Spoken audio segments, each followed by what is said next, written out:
Dobrý deň, príjemné popoludne. Hello, good afternoon. Welcome to this press conference after informal meeting of the EU defense ministers, chaired by High Representative Josep Borrell and hosted by the Czech Minister of Defense Jana Černochová. Both will inform you about the outcomes of the meetings, and then we will take a few questions. I'm afraid we are running very late on time, so there might be only a few questions. But first, let's hear what High Representative and Minister Černochová have to say. First, High Representative, you have the floor. Good afternoon. Sorry for being late, but you know the Council never finishes on time. And the work has not stopped. It has been a summer break, but I can tell you that the work and the international affairs, and especially in the Eastern Front, the war against Ukraine has not stopped. And today, back to office, the defense ministers, we discussed the developments in our security and defense policy, mainly in light of the Russian aggression against Ukraine. This has to be considered also from the point of view of its impact on global security environment, with different hotspots around the world, mechanism to move forward with joint procurement of our defense capabilities, and finally our concrete and practical support to Ukraine for their soldiers to continue their fight against the Russian invader. The Ukrainian Defense Minister, Mr. Reznikov, joined us by video conference and updated us on the latest development on the ground and on the most urgent needs for the Ukrainian army and priorities. We have to respond to these needs, and we unanimously agreed on this. The European Union stands united in support of Ukraine, and the Member States remains ready to continue support as long as needed and as much as needed. But needs do not only concern resupply in terms of military equipment. And on that, during the summer, the figures that we have and our military staff has provided to us show that it has been continuing flow of military support. I read some news about a decrease on that. Nothing at all. The figures show that during the summer, the continued support and the flow of military equipment to Ukraine has continued and even increased. But they need also to regenerate their forces. It's not just warfare. It's also about how the war is conducted, the training of the soldiers, the training of the military structure. And there are many training initiatives on the way, but the needs are enormous, and we need to ensure the coherence of these efforts. And I can say that all member states agree clearly on that and on launching the work necessary to define the parameters for our EU military assistance missions for Ukraine. I'm not saying that this was decided today. In any case, this is an informal council, and the informal council doesn't take decisions. So it's not a matter of taking a decision, but deciding to do the preparatory work, which includes certainly the contact with the Ukrainians on one side, and to define the legal and operational parameters in another side in order to define a crisis management concept that could lead to a decision on that. But it's clear that we need to be quick and ambitious, demonstrate added value, flexibility, once again based on the needs of the Ukrainian armed forces. And that's why today the Defense Minister of Ukraine has explaining us a list of activities training activities at different level, at different time horizons, short, medium, and long term, that they need. And some member states remembered that even before the war, they were proposing to take this kind of initiative, especially on the high-level military education, and not only the soldiers' training. So we will swiftly take this work forward in close coordination with the member states through our technical bodies, and with Ukraine mainly, and other international partners. We also discussed the global consequences of Russia's invasion, together with the representative of United Nations, NATO, and the European Parliament. Globally, and in particular, our partners in the South, we are feeling the spillover effects of Russia's weaponization of food supplies, of grain exports, as well as energy supplies. And we are facing, not only us, the whole world is facing significant financial burdens resulting from the spiraling inflation and debt. That's why we are so glad to see that the Black Sea Grain Agreement worked so far. Congratulations again to the United Nations, and thanks to Turkey. The first shipment has arrived in Djibouti today. The Corn of Africa needs desperately grain from Ukraine. Millions of people are in a dire situation because this grain has been blocked until now. And we have to continue monitoring closely the implementation of this very much important agreement. On this crucial issue, we have been working closely with the United Nations, who has been playing an absolutely key diplomatic role in facilitating talks. NATO is also part of the discussion. Our political unity is rock solid, and our efforts are closely coordinated and mutually complementary. Since the first day of the Russian invasion, the European Union and NATO have been standing and working together in support of Ukraine, and the transatlantic link has shown to be more stronger than ever. Once again, multilateralism and transatlantic unity are our greater asset to respond to the challenges posed by the Russian aggression against Ukraine. But the security challenges are not just about Ukraine. It's not just about the war that Putin launched against the sovereignty and territorial integrity of Ukraine. There are other scenarios. We have already talked about Mali and Central African Republic, where Russia is increasing its negative influence to the Wagner Group that has led to human rights abuses, plundering of resources, and further insecurity. Russian mercenaries are posing a direct threat to the people in these two countries. We also work together in Bosnia and Herzegovina, where Operation Althea continues to play a key role for the stability and security in the country, in Western Balkans that have a European perspective but facing a lot of problems. We have been working during the summer on trying to avoid a new crisis between Kosovo and Serbia, and I am very happy, as you know, that this talks has been very fruitful also.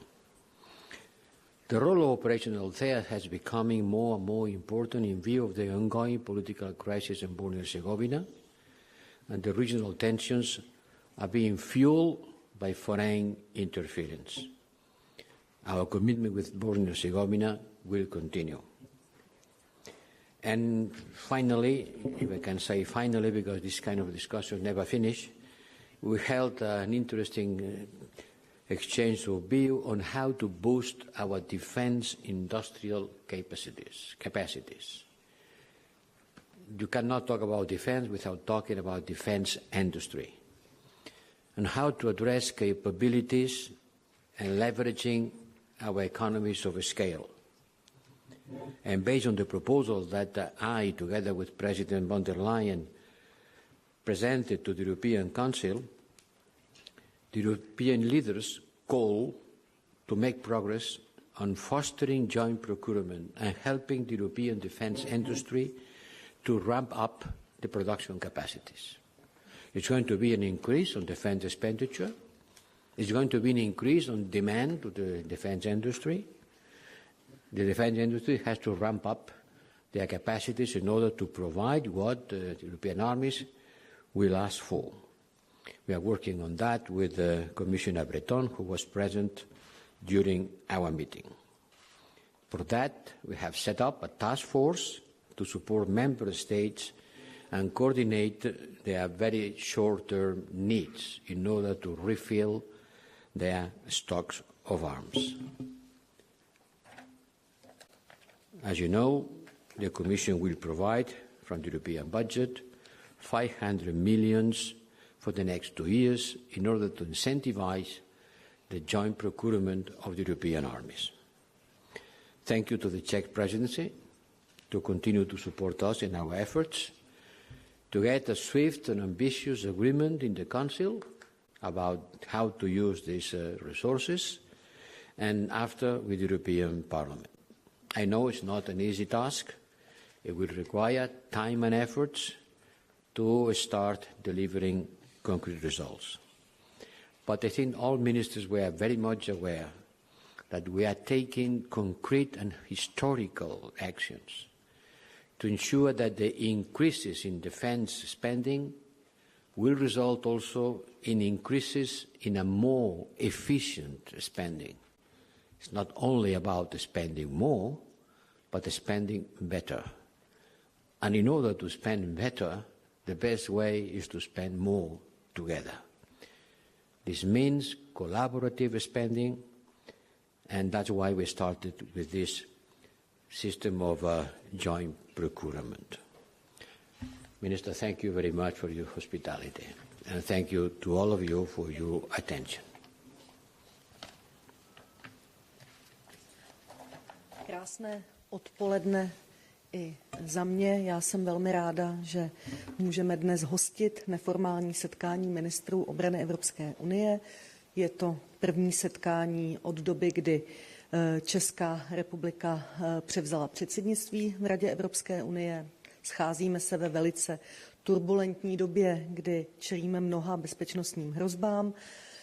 Pan vysoký představitel tady víceméně shrnul přesně ty teze, na kterých jsme se shodli. Já bych nad rámec toho, co tady říkal pan Josep Borrell, tak bych zmínila oblast Sahelu, oblast Afriky, která nás také trápí, a to nejenom proto, že řada z nás, evropských ministrů obrany, v této oblasti působíme v různých výcvikových misích. Takže i toto téma bylo poměrně častokrát zmiňováno v tom našem dnešním jednání. Jsme si vědomi toho, že ta spojitost právě i s válkou na Ukrajině tady je značná, protože to, že v oblasti Sahelu působí vlastně Putinovi vojáci, kteří si říkají Wagner's Group, tak to už víme dlouhou dobu. Nechceme jim vyklidit pole, máme za to, že je zapotřebí v té oblasti Sahelu dál působit a rozhodně nestahovat naše vojáky a neutíkat z boje, ba naopak je zapotřebí se snažit o nějakou stabilizaci té situace. To ruské barbarství na Ukrajině bylo tématem prolínající se tím celým naším jednacím dnem. Sama tedy za Českou republiku můžu říct, že jsme připraveni všechny ty výzvy, které tady dneska padly, tak dále projednávat, ať už na vládě České republiky, v příslušných výborech Poslanecké sněmovny, Senátu, a to tedy jak tu možnost nějakého výcviku ukrajinských vojáků, tak samozřejmě i možnosti další pomoci té materiální. Česká republika stála, stojí a bude stát na straně Ukrajiny a chceme být skutečně i dál tím lídrem té pomoci, a to nejenom na úrovni materiální pomoci, ale i vlastně na úrovni toho, že už více než 400 000 Ukrajinců dostalo v České republice krátkodobý pobyt.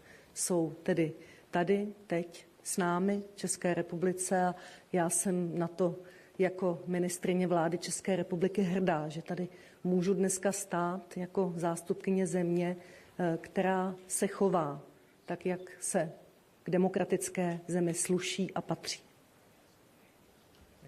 Thank you very much. So now we have space for 2 questions, I'm afraid only. So first Czech television, please. Dobrý den, Lukáš Maté, Česká televize.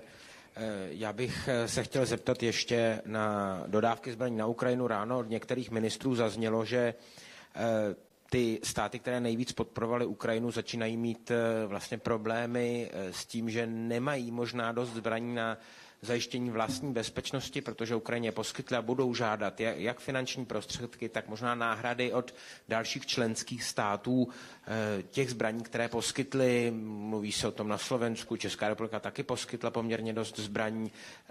Je to něco, co rezonovalo na té dnešní radě a zaznívají konkrétní návrhy od zemí, že opravdu chceme další zbraně ze západu, abychom mohli poskytnout ty svoje dál na Ukrajinu. Poprosím možná o krátké vyjádření obou, pokud bude možné. Tak jestli můžu začít. Samozřejmě, že nás potěší, pokud budeme od našich západních spojenců dostávat modernější zbraně, než které máme my sami. Na druhou stranu ta přednost zase těch našich zbraní je ta, že ji umí Ukrajinci ovládat. Já bych tady chtěla ubezpečit občany České republiky, že jsme, byť byli velmi štědří vůči Ukrajině, tak jsme neposílali nic, co by ohrozilo naší vlastní bezpečnost. To dávám před závorku. Jsme připraveni v té pomoci dál pokračovat. Chtěla bych poděkovat zástupcům Spolkové republiky Německo, protože i včera vlastně na návštěvě zástupců Spolkové republiky Německo jsme si potvrdili ten dar několika Leopardů, tanků Leopard.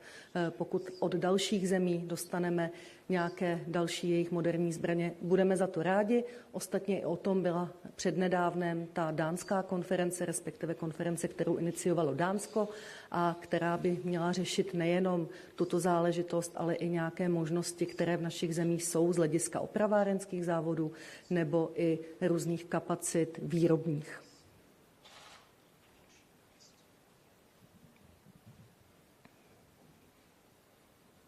Well, my answer goes more or less in the same way, in the same direction.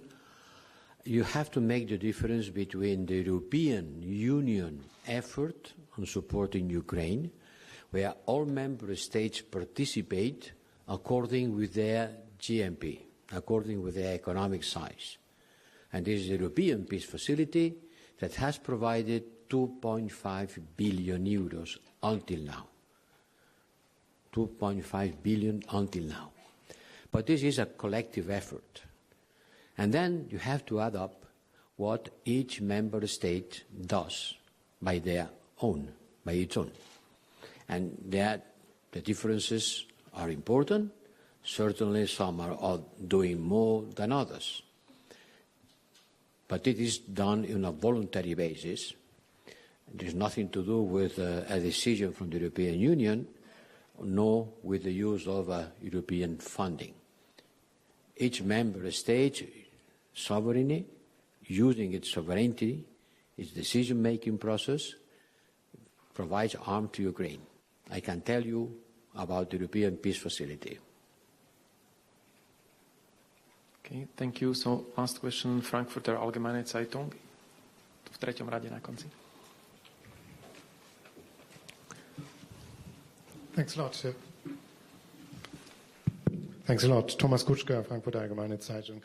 High Representative, 2 questions to you. The first one regarding this military assistance mission. Could you please make the point, what exactly would be the added value of an EU-led mission as opposed to the existing ones by different member states that are already working together with Ukrainian soldiers, training them? And the second question, you just mentioned the EPF, the European Peace Facility. At the current speed of spending or pledging in support of Ukraine, it will be empty by next spring.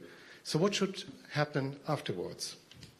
What is your suggestion to member states? Thanks. We'll have to take a decision before next spring.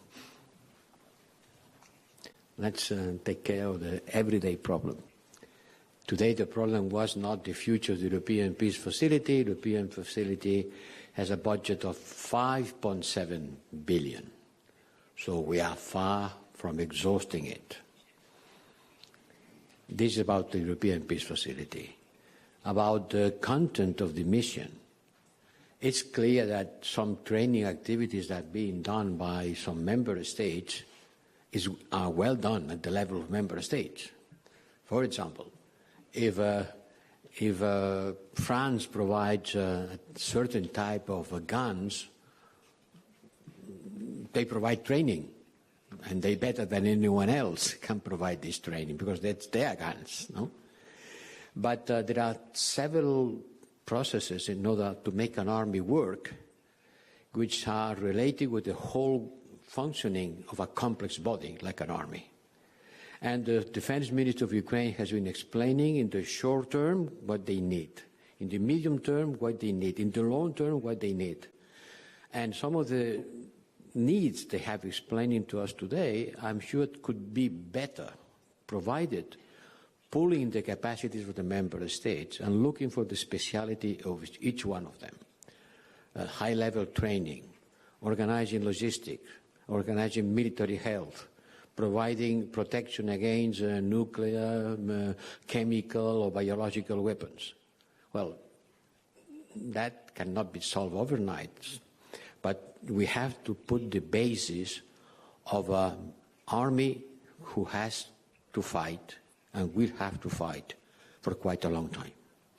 And this is something that I am convinced, and I think most of the member states agreed, that can be done better using our resources and pooling our capacities.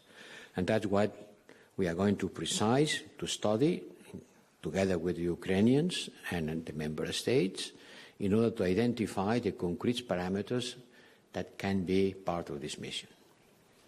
Thank you very much. High Representative is going to chair the informal meeting of foreign ministers now in a few minutes, so we have to run, but there will be more press opportunities at the doorstep in 2 minutes, and then the press conference after Gimnich tomorrow. Thank you very much for your patience. Thank you for coming. Ďakujeme pekne. Pekný zvyšok dňa. Bye-bye. Thank you.